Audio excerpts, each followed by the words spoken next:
Okay, hello and welcome to Light News Radio, Realms of Self-Empowerment. Now in our fifth year, bringing you topics on the mind, body, spirit, and the tools and techniques to awaken you to higher conscious states. I am Dr. J, your host, and my amazing co-host, who is not with me today, is Deirdre Layton. Please do share and follow these broadcasts. Together, we bring you grounded metaphysics where the spiritual rubber hits the road, real life teachings and applications that are pertinent and relevant to you. Here you can breathe the fresh air of real consciousness education while avoiding the hype and the fascination. We are all about assisting you to empower your life through understanding your true spiritual nature. So come aboard our beam of light and enlighten your load as we travel the waves of knowledge and wisdom. It's a very interesting day.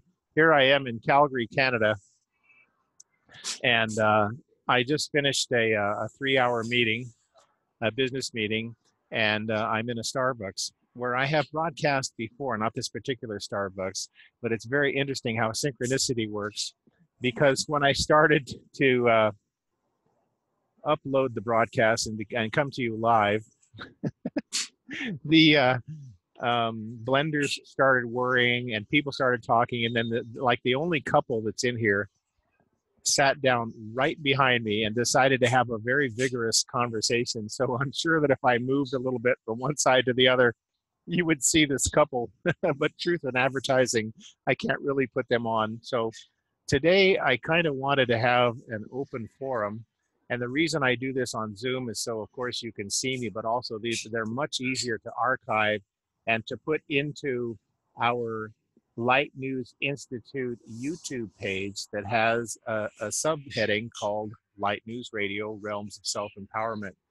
So that is our gift to you, to be able to listen to these shows after they are shot and to have a repository of all kinds of wisdom teachings, some of them about past lives, karma, and reincarnation, some of them about spiritual philosophy, some of them about the era in which we've chosen to live. And what just happened a couple days ago, March 20th, the first day of spring and the full moon.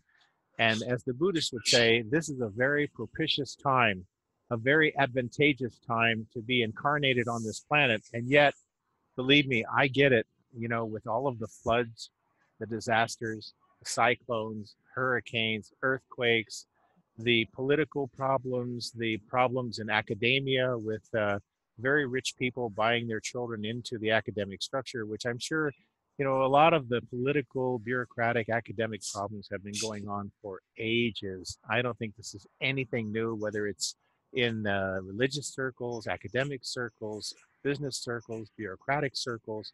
Human nature is human nature, and this has probably just been going on. I just think that part of it is, in today's world, is exacerbated by the fact that we have an information, communication, connection explosion where we're all connected to what's going on in the world instantaneously. And so not only do we have the opportunity to connect to all of this news, we also have the wondrous opportunity of being overcome and overwhelmed by the voluminous amount of information that is applicable to us.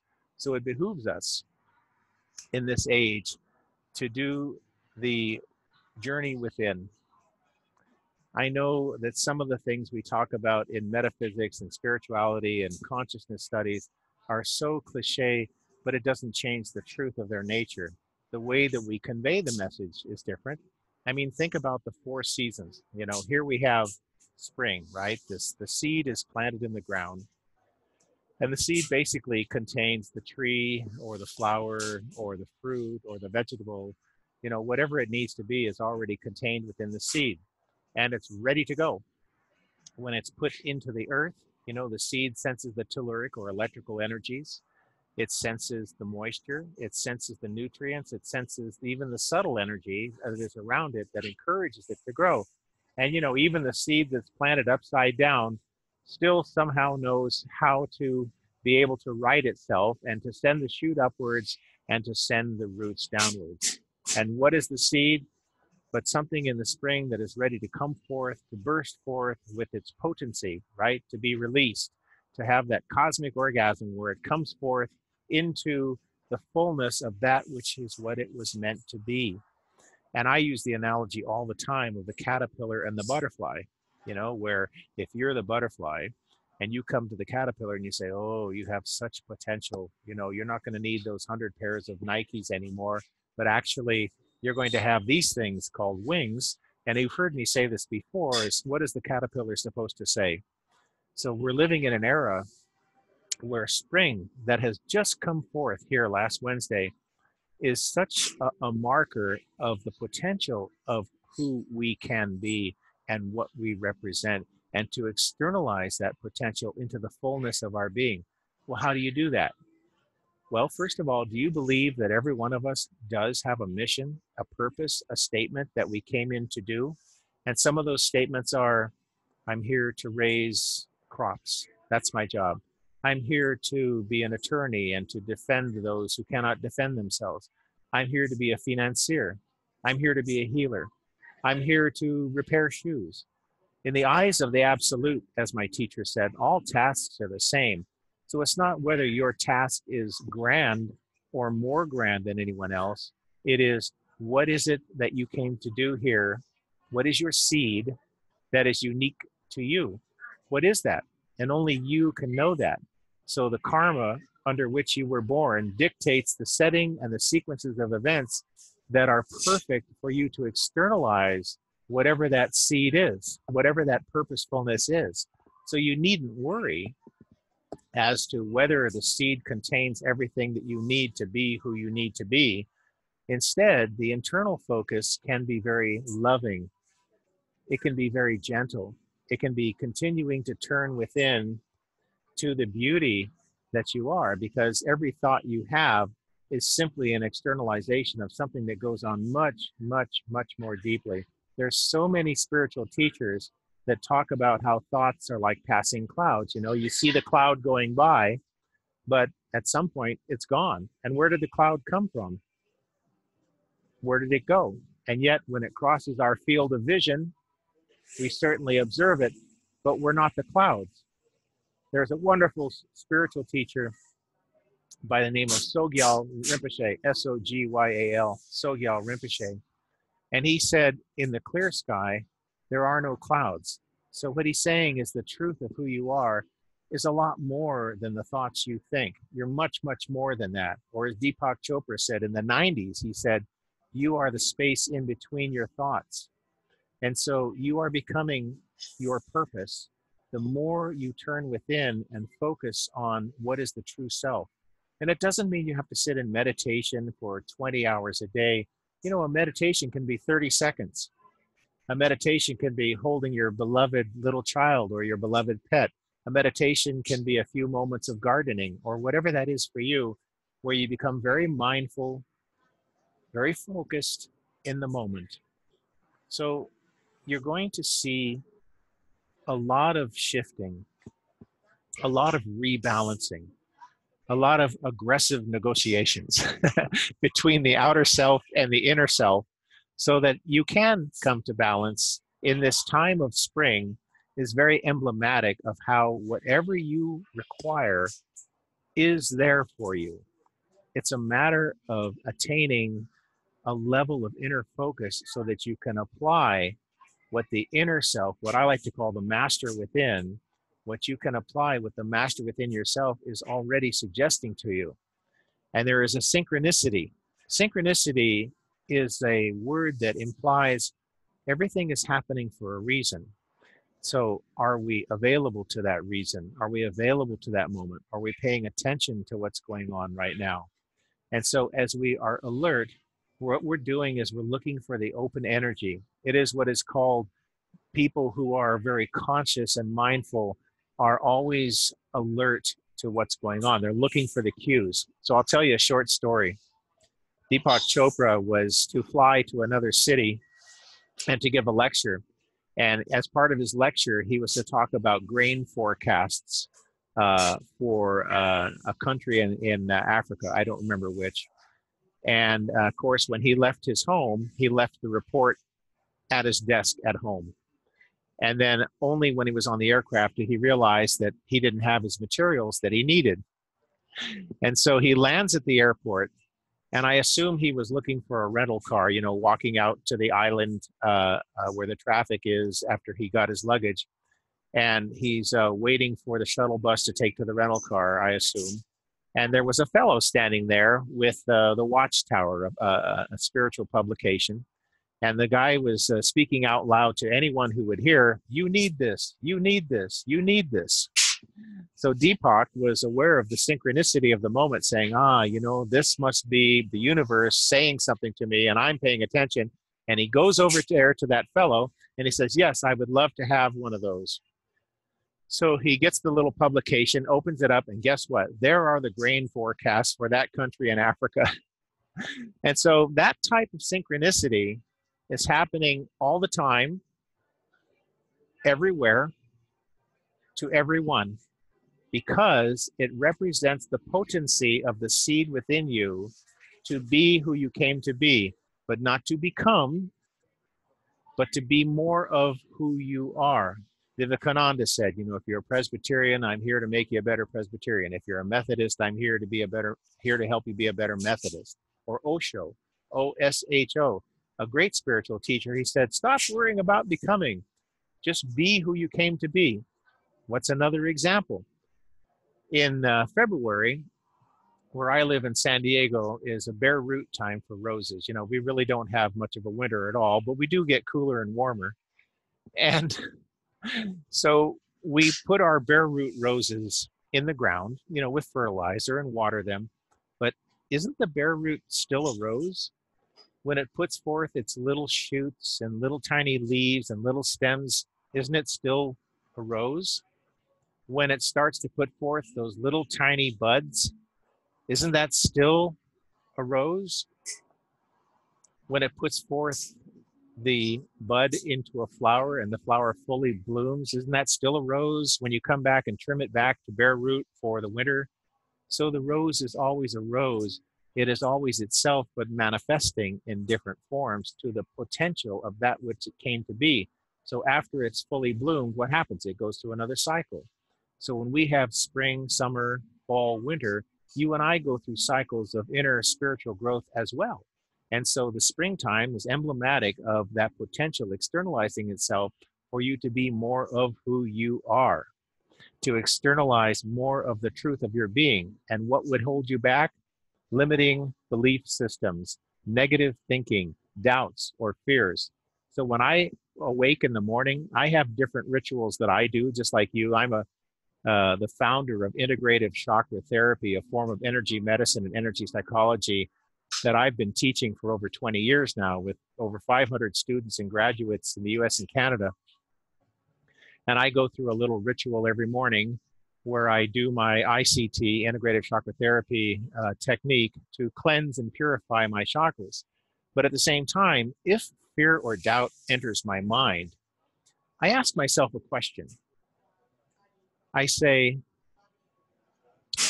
would you rather be in fear or in love? Would you rather be operating under fear or under the power of love? Which one would you prefer? Which one would you feed? And so the answer, of course, to me is quite obvious. And so this is a matter of application, because sometimes, as you and I know, we all have challenges. We have events in life that do potentially bring us fear or doubt or trepidation. And yet in the moment, we always have an opportunity to change the frequency, to change the vibration, to change the energy, to go back to focus on the potency of that seed within us that's just waiting to come forth to be more of what it is. So you can apply this in your life with many different types of techniques, whether it's what I teach or prayers or meditation or positive mental affirmations. There's a many, many ways. Most of it is about changing the frequency of the energy that you're in. So anything negative comes along and saying, well, now, wait a minute. Just because this is a negative thought form, feeling, or emotion, must I then be negative? Or do I have a choice of how I would like to respond to this sensation that I'm experiencing? Can I choose my thoughts? Can I choose to make thoughts in a different way than that which I had before? So this is part of the beauty of the emblematic nature of what spring is that the seed has everything it needs to be what it came to be. And I thought this was a great time to speak to you a little bit about what that means to me. We all have challenges. And I think that for each of us, we all have a kind of a private, intimate way of relating to the spiritual nature within ourselves. Some of us are very private, and some of us maybe not so private. But we all have a way of merging with that beautiful essence within ourselves that makes the journey more sacred, more holy, more meaningful to us. And like, when's the last time you ever congratulated yourself? And I don't mean in an egotistical way, but you congratulated yourself for making a better choice. Like, instead of reacting in a manipulative way, you decided to react in a supportive way. Instead of being mean to someone, you asked how you could be of service. And this is the process by which we experience the development of our character in life.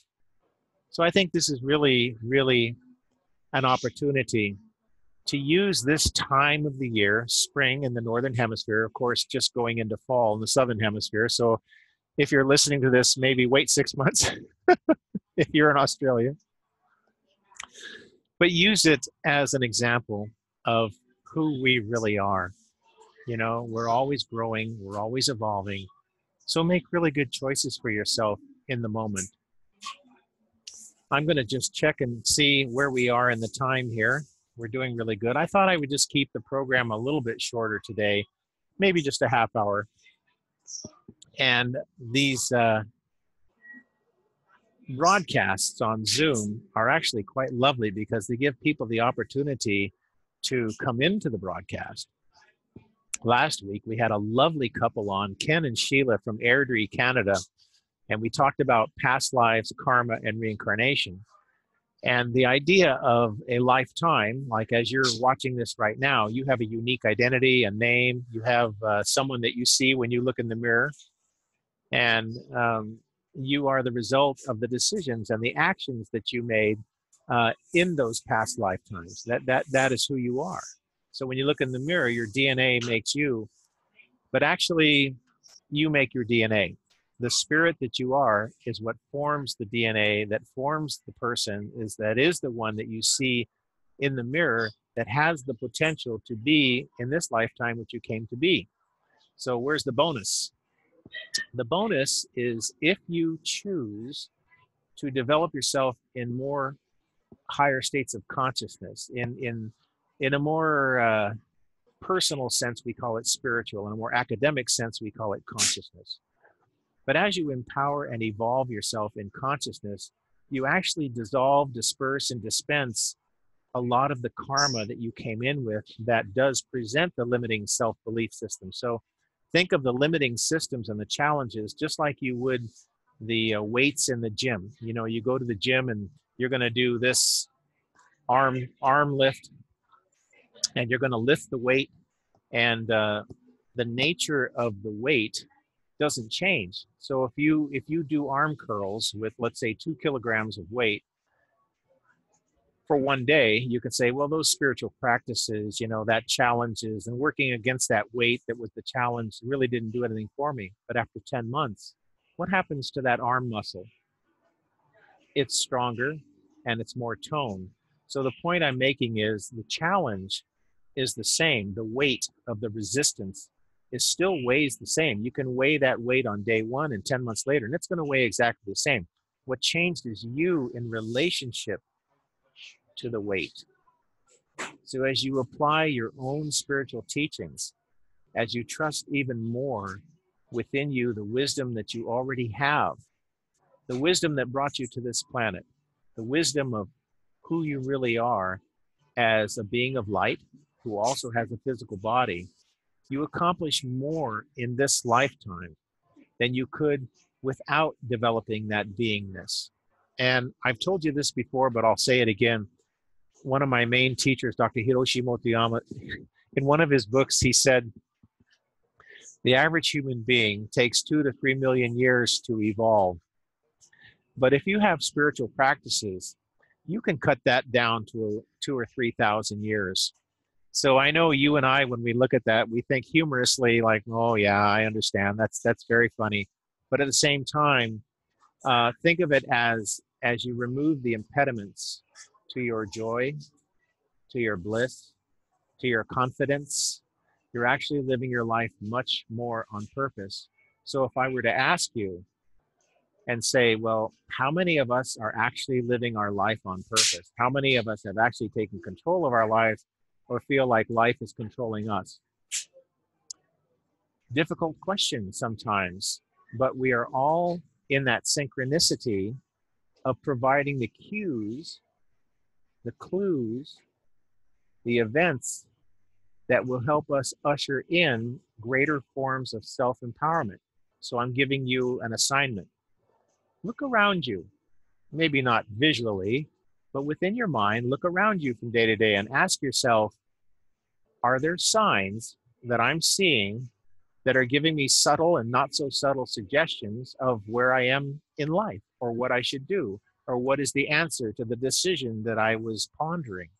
It can be very simple. You could be driving your car and pondering a decision and driving down the boulevard. Then all of a sudden, here is a boulevard sign that says, yes, just go do it, or something to that effect, or flipping through a magazine, or you get a text on a phone from someone that you were just thinking about, but they're actually asking you a question that you were looking for the answer to. So your assignment is to, over the next few days, some of the things that you've been pondering, whether it's financial, whether it's relationship, parenting, siblings, academic, social work, whatever that is. And over the next few days, just have a kind of a casual awareness, kind of like a tactical awareness, if you like, or a situational awareness where you're just kind of saying, okay, I'm sitting in a Starbucks. Isn't it interesting when Dr. J started this show that the blenders went off and a very loud couple sat in behind him who have now since calmed down a little bit? And what is the synchronicity of that? And how does that work?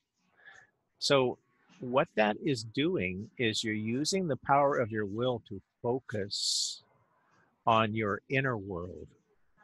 And as you focus on your inner world, it aligns you and coheres you to a more eloquent expression of yourself that's more inner directed to authenticity, to virtuousness than you would otherwise have, just only looking for outer clues as to how you live your life. The outer clues are only to stimulate the inner clues that you already have. So as you're applying this, you're going to the chakra gym. As you're applying the synchronicity to your life, as you're applying the knowledge of what the seed within you really represents to be more than you are, right? To externalize more of the you, that is empowering your life. So when the next challenge comes that you would have caved for, next time you say, well, now wait a minute, I've seen this challenge before. Just because I caved last time doesn't mean I have to do that this time. So don't think I'm going to do that. Think I'm going to make a different decision, a more empowered decision.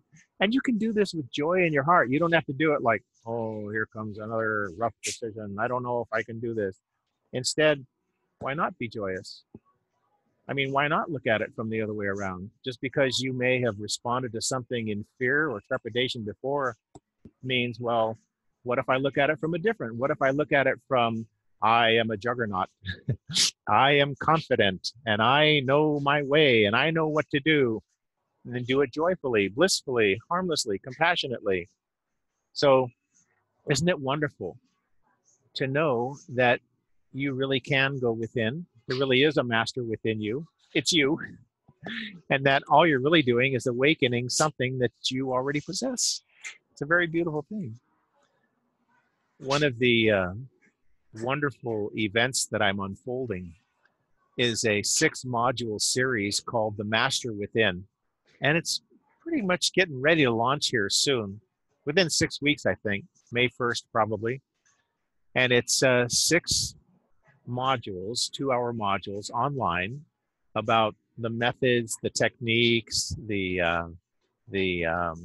expertise, the background of what is the master within, what is subtle energy, how do you access faith and intuition to awaken the master within and live in that moment to moment.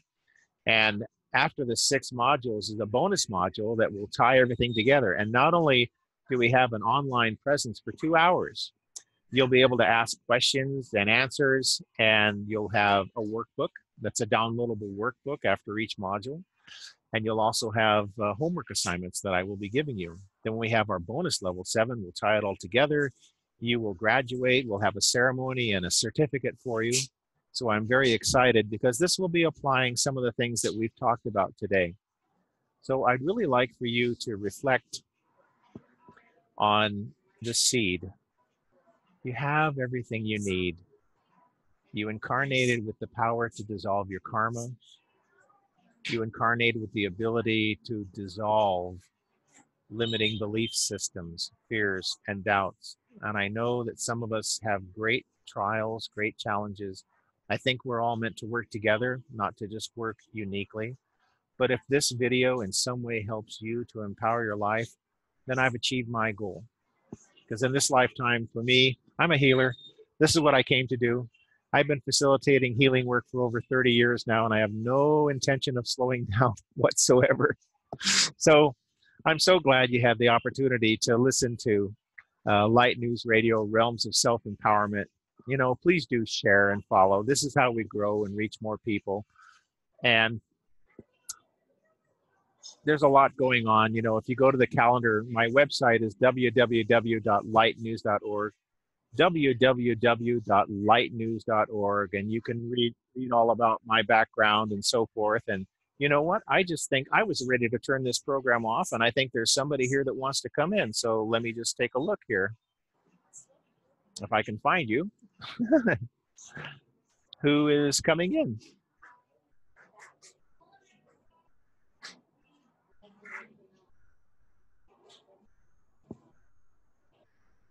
I think I'll just say hi. I got Ken McDonald on here, and I think I'll just say hi to him. Okay, well, maybe he just wants to watch the program from afar, and that's fine because I had only intended to be on the radio today about a half hour's worth. So Ken and Sheila, hi, and so nice to have you on last week. I did mention your names before when we talked about past lives, karma, and reincarnation. So when we're done with the live program, these will definitely be available on the Light News Institute YouTube page under Light News Radio. And remember, our website is lightnews.org, www.lightnews.org. And there's all kinds of events. I do private sessions in person and by phone and internet, and we have all kinds of workshops and healers training. And if you missed the joining the Integrative Chakra Therapy Healers Training Group that started here just recently in Calgary, Canada, and San Diego, California, you can always join the group by getting a hold of me, by going to the website and following the links that are there. So thank you so much for listening to Light News Radio, Realms of Self-Empowerment. I'm your host, Dr. J, and my amazing co-host is Deirdre Layton. And so check us out on Light News website. And of course, may the principles of harmlessness and compassion be the ever-present, ever-constant guide of your every thought, of your every intention, and of your every action. And so it is, and so it shall be. It is done. Stay attuned, everyone.